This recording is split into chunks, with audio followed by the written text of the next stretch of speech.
तर नमस्कार सरांना परत एकदा. परत अजूनही त्याच संख्येने बरेच जण लाईव्ह मध्ये आहेत.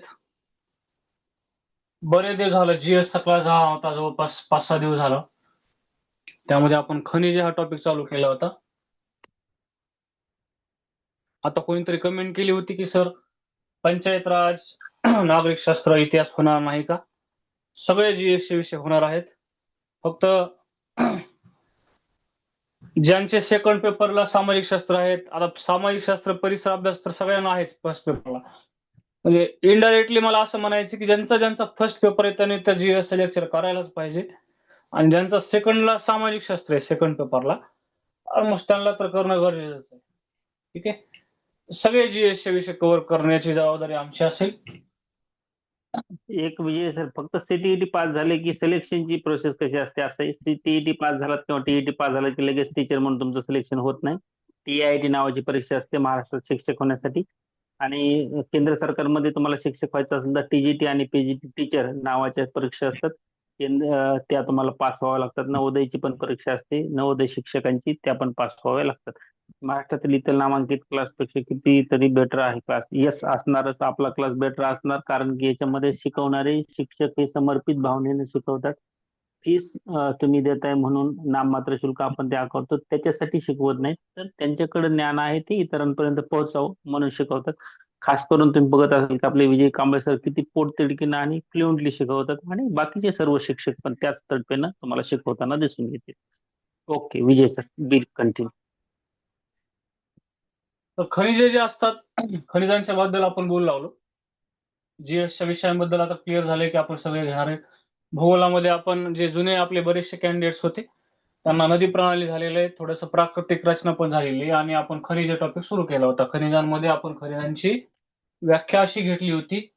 खरं तर खनिज जे असतात ते कुठल्या तरी खडकामध्ये असतात, खडकांत. ठीक आहे, महाराष्ट्रामध्ये जी खनिज संपत्ती आढळते त्यावर डबल थोडंसं रिपीट करूया आणि मग आपली गाडी रेग्युलर करूया. चलो, तर महाराष्ट्रामध्ये जो जांभा खडक आहे विशेषतः, आता जांभा खडक जर आपण बघितला तर आपल्याला सांगता येईल की महाराष्ट्रामध्ये जांभा खडक आहे कुठं, तर महाराष्ट्रामध्ये ज्या भागामध्ये है ना कोकणाच्या पट्ट्यामध्ये महाराष्ट्रामध्ये जी खनिज संपत्ती एकवटलेली ती जांभ्या खडकामध्ये आहे ना. इकडं सिंधुदुर्ग, रायगड, रत्नागिरी हा जो काही भाग आहे आणि कोल्हापूर जिल्हा, तर एवढा भाग महाराष्ट्रामध्ये जांभ्या खडकात असलेला जो काय आहे त्यामध्ये खनिज संपत्ती, याच्यामध्ये स्पेशली रत्नागिरी, त्याच्यानंतर सिंधुदुर्ग,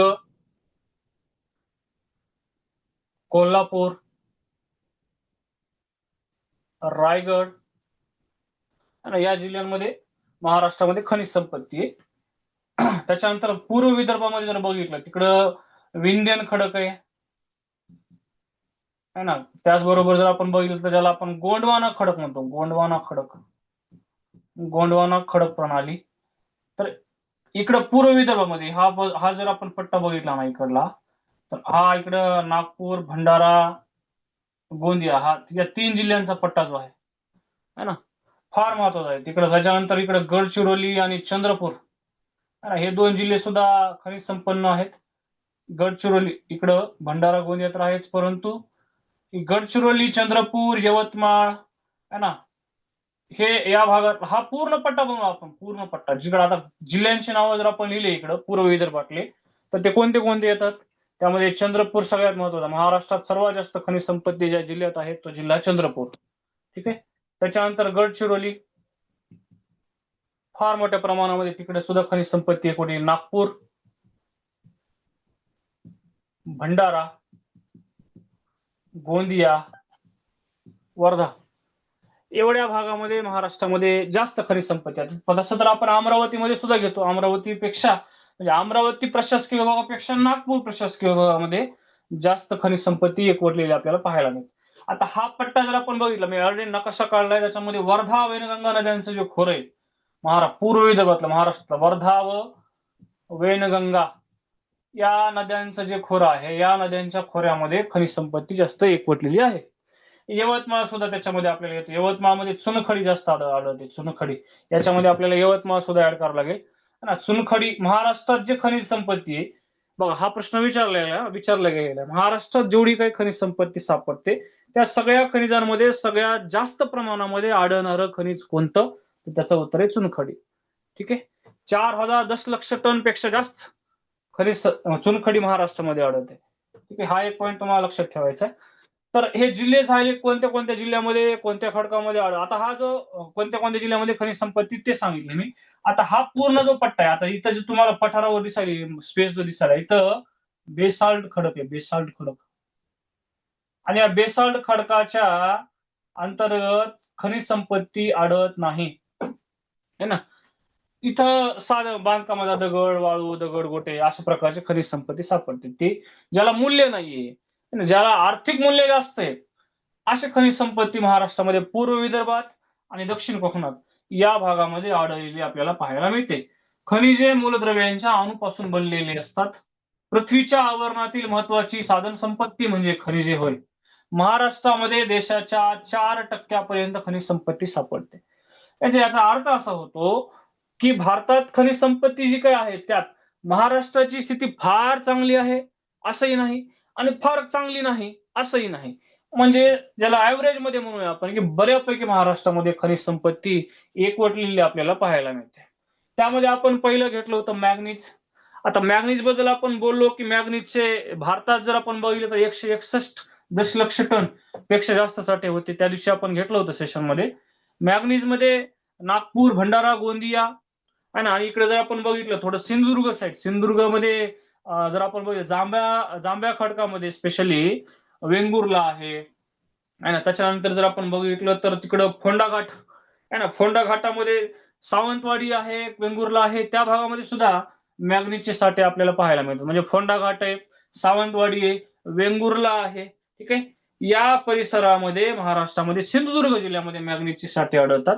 थोडं आपण नागपूर साईडला गेलो तर नागपूर साईडला आपल्याला सांगता येईल की तिकडं सावनेर आणि रामटेक हे 2 तालुके मॅग्नीज संपन्न आहेत. त्याच्या पलीकडे भंडाऱ्याला गेलो तर भंडाऱ्यामध्ये आपल्याला सांगता येईल की एक सिलोमिनो नावाचं एक खनिज आढळतंय, जे या भागामध्ये या मॅग्नीजच्या पट्ट्यामध्ये आपल्याला पाहायला मिळतंय. मग या भंडारा जिल्ह्यामध्ये जर आपण बघितलं तर भंडारामध्ये एक तालुका आहे त्याचा आहे तुमसर. आणि तुमसर पासून मध्य प्रदेशमध्ये एक पट्टा गेला मॅग्नीजचा. मध्य प्रदेश मध्ये जो काही पट्टा गेला ना तुमसर पासून, है ना, तुमसर पासून मध्ये मध्य प्रदेशकडे जो पट्टा गेलेला आहे तिथं आढळणारा सुद्धा मॅग्नीज दर्जेदार आहे. आता मॅग्नीजचा जर आपण वापर बघितला तर मॅग्नीजचा वापर सर्वात जास्त केला जातो कुठं, तर महाराष्ट्रामध्ये रसायने, रंग ज्याला आपण म्हणतो, रंग, रसायने, काच, बॅटरी उद्योग अशा वेगवेगळ्या उद्योगामध्ये मॅग्नीजचा वापर केला जातो. जगामध्ये सगळ्यात जास्त मॅग्नीजचे साठे आणि जगामधलं सगळ्यात जास्त मॅग्नीजचं उत्पादन जर कुठं असेल तर ते दक्षिण आफ्रिकेमध्ये. आता मॅग्नीजच्या दृष्टिकोनातून महाराष्ट्रातला जर आपण विचार केला तर महाराष्ट्रामध्ये म्हणावं तेवढं मॅग्नीज बऱ्यापैकी आहे बरं का, बऱ्यापैकी. स्पेशली भारतामध्ये सगळ्यात जास्त मॅग्नीजचे साठे हे ओडिसा राज्यामध्ये आपल्याला पाहायला मिळतात. त्याच्यानंतर आपण लोह खनिज शिकलो है ना. लोह खनिजाचे जर आपण बघितलं तर महाराष्ट्रातले साठे बऱ्यापैकी आहेत, जास्त पण नाहीयेत खूप आणि फार कमी पण नाहीयेत. मॅग्नीजच्या नंतर लोह खनिज आपण जे काही शिकलो होतं त्याच्यामध्ये आपण असं पाहिलं की लोह जे आहे हे असं खनिजाला खनिजांचा राजा म्हटलं जातं, है ना. प्रत्येक क्षेत्रामध्ये कुठलाही उद्योग घ्या, उत्पादन घ्या, व्यवसाय घ्या, लोहाचा वापर नेहमी केला जातो, है ना. म्हणून याला कारखान्याचा कणा म्हटलं जातं.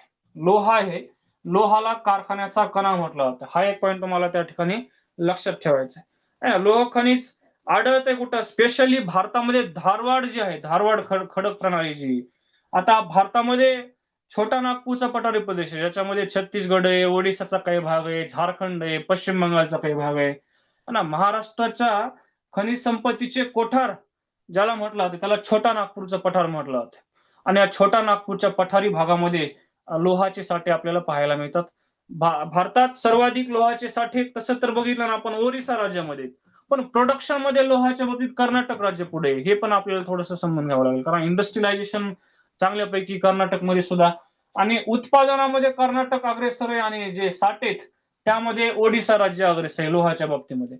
परत लोहाच्या बाबतीत आपण असं सांगितलं की शुद्ध लोह जे असते, शुद्ध लोहाच्या अंशावरून लोहाचे 4 प्रकार पडतात, ते सुद्धा आपण घेतले होते. मॅग्नेटाइट आहे ना, मॅग्नेटाइट जे आढळतंय ते कोणत्या खडकामध्ये आढळतंय तर आपल्याला सांगितलं अग्निजन्य खडक आणि रूपांतरित खडक. आहे ना, ज्याच्यामध्ये 72% शुद्ध लोहाचा अंश असतो, आहे का नाही. याची ट्रिक्स आहे मॅहेलिसी. म्या म्हणजे मॅग्नेटाइट, हे म्हणजे हेमेटाइट, आहे ना. ली म्हणजे लिमोनाइट, तिथे लिग्नाइट म्हणायचं नाही. ली म्हणजे लिमोनाइट, आणि शेवटचं जे आहे सिडेराइट, आहे ना. मॅग्नेटाइट, हेमेटाइट, लिमोनाइट आणि सिडेराइट हे 4 लोहाचे प्रकार आहेत, आहे ना. पहिला जो आहे ज्याच्यामध्ये मॅग्नेटाइट म्हणतो त्याच्यात 72% लोह आहे.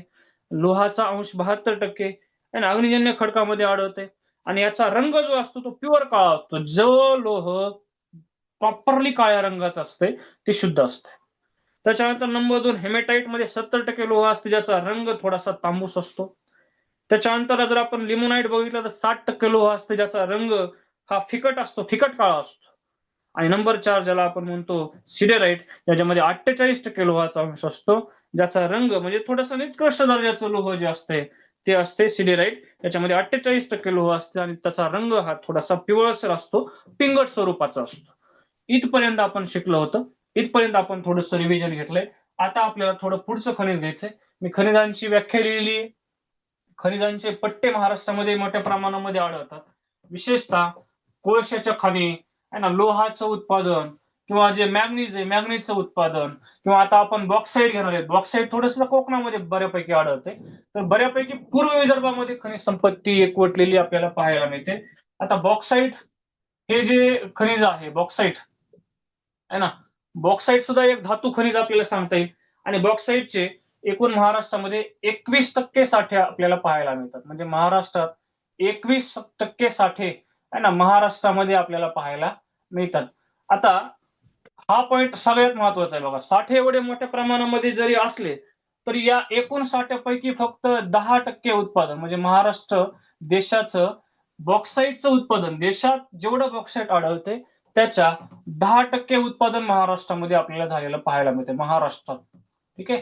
म्हणजे महाराष्ट्रात देशाच्या 10% उत्पादन, देशाचे 21% साठे आपल्याला पाहायला मिळतात, है ना. भारतात जर आपण बघितलं बॉक्साईटचे सर्वाधिक साठे आणि सर्वाधिक उत्पादन, है ना, महाराष्ट्र नाहीये तर ओरिसा आहे. ओरिसा हे राज्य असं आहे, ओडिसा ज्याला आपण ओडिशा असं नाव केले, ओरिसाचं नाव आता काय केले, ओडिशा. ओडिशा राज्य बॉक्साईटच्या उत्पादनात त्याचबरोबर साठ्यात, है ना, फर्स्ट स्टेट आहे भारतातलं, है ना. भारतातलं पहिलं राज्य जे बॉक्साईटच्या उत्पादनात आणि साठ्यात अग्रेसर आहे असं राज्य कुठलं असेल तर ते ओडिसा आहे. आता आपण जर थोडस बघितलं तर जगात सर्वाधिक बॉक्साईटचं उत्पादन आहे. जगात सर्वाधिक उत्पादन आहे का नाही, जगात सर्वाधिक उत्पादन हे ऑस्ट्रेलिया या देशामध्ये केलं जातं. जगात उत्पादन सर्वाधिक आहे का नाही. जगात सर्वाधिक उत्पादन जर कोणता देश करत असेल तर त्या देशाचं नाव आहे ऑस्ट्रेलिया. आणि साठे गिनी नावाचा एक देश आहे, त्या देशामध्ये सर्वाधिक साठे बॉक्साईटचे आपल्याला पाहायला मिळतात. आता महाराष्ट्रामध्ये सर्वाधिक साठे ना बॉक्साईटचा करार म्हटला होता कोल्हापूर, है ना. कोल्हापूर या जिल्ह्यामध्ये बॉक्साईटचे सर्वाधिक जे की आपल्याला काय म्हणतो म्हणून आपण साठे सर्वाधिक जर कुठे असतील तर ते कोल्हापूर जिल्ह्यामध्ये, रत्नागिरी, त्याच्यानंतर सिंधुदुर्ग, है ना, सिंधुदुर्ग, रायगड, है ना, हे जे महत्वाचे जिल्हे आहेत विशेषतः हे कोकणातले जिल्हे आहेत बघा. काही भागामध्ये ठाण्याचे सुद्धा आपल्याला पाहायला मिळते, है ना. कोल्हापूर, रायगड, रत्नागिरी, सिंधुदुर्ग, ठाणे या जिल्ह्यामध्ये बॉक्साईटचे साठे महाराष्ट्रामध्ये आपल्याला पाहायला मिळतात. हा सुद्धा पॉईंट आपल्याला बॉक्साईटच्या बाबतीमध्ये लक्षात ठेवायचा. आता बॉक्साईटचा वापर जर आपण बघितला तर सर्वात जास्त वापर कशासाठी केला जातो ते सुद्धा आपल्याला लक्षात ठेवायचं. बॉक्साईटचा सर्वाधिक वापर म्हणजे जवळपास 80%, हा IMP पॉइंट आहे, याच्यावरती परीक्षेमध्ये प्रश्न विचारला जातो. भारतात स्पेशली 80% बॉक्साईट, है ना, अल्युमिनियम उत्पादनामध्ये, अल्युमिनियम च्या उत्पादनामध्ये 80% वापर केला जातो. कशाचा? बॉक्साईटचा. हा फार महत्वाचा पॉईंट आहे, म्हणून मी त्याला IMP केलेला. हा पॉईंट परीक्षेमध्ये विचारायला, स्पेशली टीईटीला विचारायला आहे की बॉक्साईटचे सर्वाधिक जे काही यूज मध्ये, ज्याला आपण सर्वाधिक वापर म्हणूया बॉक्साईटचा, तो सर्वात जास्त कशामध्ये केला जात असेल तर 80% बॉक्साईटचा वापर हा अल्युमिनियम उत्पादनामध्ये केला जातो. तर 20% वापर राहिलेला जो आहे तो सिमेंट, है ना. आपल्याला माहिती सिमेंट उत्पादनामध्ये सुद्धा बॉक्साईट वापरला जाते. सिमेंट व लोह पोलाद, सिमेंट व लोह पोलाद यांच्यामध्ये कशाचा वापर केला होतो? बॉक्साईटचा वापर केला होता. मग एवढ्या महत्वाच्या या सगळ्या पॉइंटला सोडून परीक्षेमध्ये बॉक्साईटवर कुठला प्रश्न येणार नाही. बॉक्साईटवर प्रश्न आला तर जिल्ह्यावरील उत्पादन किती आहे? साठे किती? महाराष्ट्रामध्ये साठे किती? 21% साठे आहेत. 10% उत्पादन आहे. जगात सगळ्यात जास्त जर प्रोडक्शन बॉक्साईटचं कोण करत असेल तर ते ऑस्ट्रेलिया करतंय. भारतात सर्वाधिक साठे आणि उत्पादन कोण करत असेल तर ते ओडिशा करतंय. अॅल्युमिनियम मध्ये 80% वापर बॉक्साईटचा आहे. 20% वापर सिमेंट आणि लोह पोलादचा आहे ना. कोल्हापूर, रत्नागिरी, रायगड, सिंधुदुर्ग, ठाणे एवढ्या जिल्ह्यामध्ये बॉक्साईट आपल्याला पाहायला मिळते. एवढे पॉईंट बॉक्साईटच्या बाबतीमध्ये लक्षात ठेवायचे. याच्या व्यतिरिक्त बॉक्साईटवर काही परीक्षेमध्ये येणार नाही. ठीक आहे. तर त्याच्यामध्ये मग आता आणखी एक लक्षात ठेवायचं की आपण मगाशी मॅग्नीज बघितलं, लोह बघितलं आणि बॉक्साईट बघितलं. ठीक आहे. मग मला सांगा, मगाशी जे मी तुम्हाला मॅग्नीज बद्दल बोललो आहे ना, मॅग्नीजचे सर्वाधिक जे काही साठे किंवा मॅग्नीजचे साठे कुठं कुठे आहेत त्यांचे जिल्ह्यांची नावं सांगितले. नागपूर, भंडारा, गोंदिया, कोल्हापूर आहे ना. बॉक्साईटचे सांगितले. लोहाचे सुद्धा मगाशी मी सांगितलं तुम्हाला. लोह खनिजाचे महाराष्ट्रातले साठे रेड्डी बंदर ऐकलं असेल तुम्ही. रेड्डी बंदरातून जपानला वगैरे तिकडे आपण लोह खनिज पाठवायचो. तर सिंधुदुर्ग, गडचिरोली, कोल्हापूर या जिल्ह्यामध्ये लोहाचे साठे आहेत. विशेषतः सिंधुदुर्ग आणि गडचिरोली, गोंदिया, कोल्हापूर एवढे जिल्हे लक्षात ठेवा. आणि बॉक्साईट बद्दल तर आता क्लिअर केलेलं आहे. आता थोडस दुसरं खनिज घेऊया आपण. ठीक आहे. चलो, एवढं कळालं असेल असं गृहीत धरूया आणि पुढे जाऊया.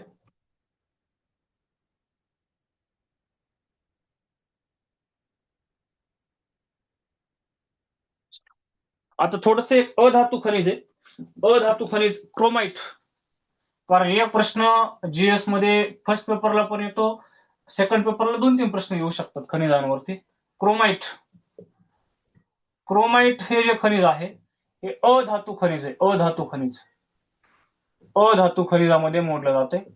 आता क्रोमाइटच्या बाबतीत जर आपण बघितलं तर भारतात जेवढं काही उत्पादन आहे ना, त्याच्यापैकी 10% उत्पादन 10% उत्पादन महाराष्ट्र करते. महाराष्ट्र क्रोमाइटचं 10% उत्पादन हे एकटं महाराष्ट्र करतंय. हा सुद्धा पॉईंट आपल्याला लक्षात ठेवावा लागेल. विशेषतः भंडारा, गोंदिया,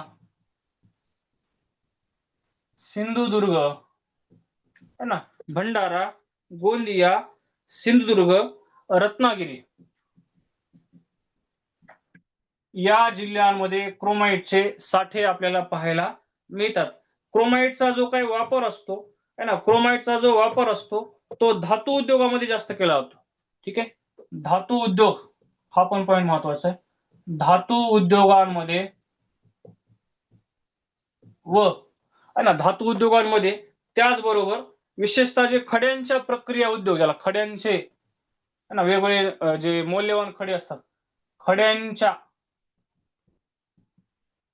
प्रक्रिया उद्योगात याचा वापर केला जातो.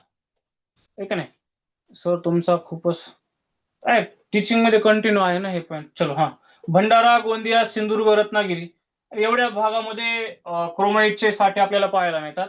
धातू उद्योगांमध्ये त्याचबरोबर खड्यांच्या प्रक्रिया उद्योगामध्ये याचे जे काही वापर आहे किंवा याचा जो काही यूज आहे तो त्या ठिकाणी केलेला आपल्याला पाहायला मिळतो. एवढ्या गोष्टी क्रोमाइटच्या बाबतीमध्ये लक्षात ठेवायच्या आपल्याला आहेत. ठीक आहे. विशेषतः याचा जर साठा आपण बघितला महाराष्ट्रामधला तर 5 कोटी टन पेक्षा जास्त साठा आहे क्रोमाइटचा. ठीक आहे. पण क्रोमाइटवर आला तर हा एक अधातू खनिज एवढं एक लक्षात ठेवा. 10% उत्पादन करते महाराष्ट्र, ते एक लक्षात ठेवा. यूज कशामध्ये केला जातो क्रोमाइटचा? धातू उद्योगामध्ये आणि खड्यांच्या प्रक्रिया उद्योगात. भंडारा, गोंदिया, सिंधुदुर्ग, रत्नागिरी या 4 जिल्ह्यामध्ये भरघोस है ना. भ म्हणजे भंडारा, र म्हणजे रत्नागिरी, गो म्हणजे गोंदिया, स म्हणजे सिंधुदुर्ग. भरघोस है ना, क्रोमाइटचे भरघोस साठे. भरघोस. भ म्हणजे भंडारा, र म्हणजे रत्नागिरी, गो म्हणजे गोंदिया, स म्हणजे सिंधुदुर्ग है ना. हे ट्रिक्स लक्षात ठेवा क्रोमाइटच्या बाबतीमध्ये. एवढ्या बाबी क्रोमाइटच्या लक्षात ठेवायच्यात. याच्या व्यतिरिक्त जर आपण बघितलं तर महाराष्ट्रामध्ये जी काही खनिज संपत्ती त्यामध्ये चुनखडी एक विचारला जाते. चुनखडीवरती मी थोडस सांगू शकतो तुम्हाला की 9% साठा महाराष्ट्रामध्ये चुनखडीचा आपल्या आहे आणि फक्त 2% उत्पादन आहे. ठीक आहे. विशेषतः यवतमाळमध्ये मी मगाशी पण स्टार्टिंगला घेतलं होतं इंट्रोडक्शन करताना की यवतमाळमध्ये भारतातले स्पेशली भारतातले नाही, भारतात सगळ्यात जास्त तिकडे राजस्थानमध्ये आढळते चुनखडी. महाराष्ट्रामध्ये सर्वाधिक साठे यवतमाळमध्ये चुनखडीचे आपल्याला पाहायला मिळतात. चंद्रपूरला पाहायला मिळतात. ठीक आहे. एवढ्या 2-3 गोष्टी लक्षात ठेवा. कशाच्या? चुनखडीच्या. चुनखडी म्हणजे यवतमाळ प्रणाली जी आहे, विंध्यन खडक प्रणालीमध्ये विशेषतः आता आपल्याला माहिती विंध्य प्रांत ऐकला असेल तुम्ही, उत्तर भारतामध्ये आपल्याला पाहायला मिळते. तर तिथे सुद्धा चुनखडीचे साठे आपल्याला पाहायला मिळतात. है ना. महाराष्ट्रामध्ये 4,000 दशलक्ष टन एवढे चुनखडीचे साठे एकवटलेले आपल्याला पाहायला मिळतात. आणि म्हणून बांधकामामध्ये असतील किंवा चुना तयार करण्याच्या दृष्टिकोनात चुनखडीचे साठे त्याच्यासाठी महत्वाचे. हे सुद्धा आपल्याला लक्षात ठेवायचंय. चुना भाजून वापरला जातोय की नाही बांधकामासाठी. चुनखडी सुद्धा त्याच्यामध्ये फार महत्वाची भूमिका पार पाडते. आणि म्हणून बांधकाम क्षेत्रामध्ये चुनखडीचा जास्त वापर केला जातो. आता त्याच्यात डोलोमाइट नावाचं एक खनिज आहे. त्याचे फक्त 1% साठे महाराष्ट्रामध्ये आपल्याला पाहायला मिळते. तेवढं काही डोलोमाइट महाराष्ट्रामध्ये आढळत नाही. तर त्यावरती सुद्धा परीक्षेमध्ये प्रश्न एक विचारला जातो बरं का. मग आता शेवटी खनिज संपत्तीच्या बाबतीमध्ये नेहमी येणारे जे काही प्रश्न असतात त्यामध्ये एक हमखास ठरलेला प्रश्न आहे की महाराष्ट्रात खालीलपैकी जो कोणता सगळ्यात जास्त किंवा सगळे खनिज मिळून सगळ्यात जास्त कोणत्या जिल्ह्यामध्ये एकवटले, तर त्याचं नाव आहे चंद्रपूर. त्याचं एक पार्ट आहे. ठीक आहे. एवढ्या गोष्टी खनिजांच्या बाबतीत लक्षात ठेवा. ठीक आहे. हा, चुनखडी सिमेंट उद्योगामध्ये सुद्धा वापरली जाते. आता याच्यात बराचसा जो काही आहे तो महत्वाचा पॉईंट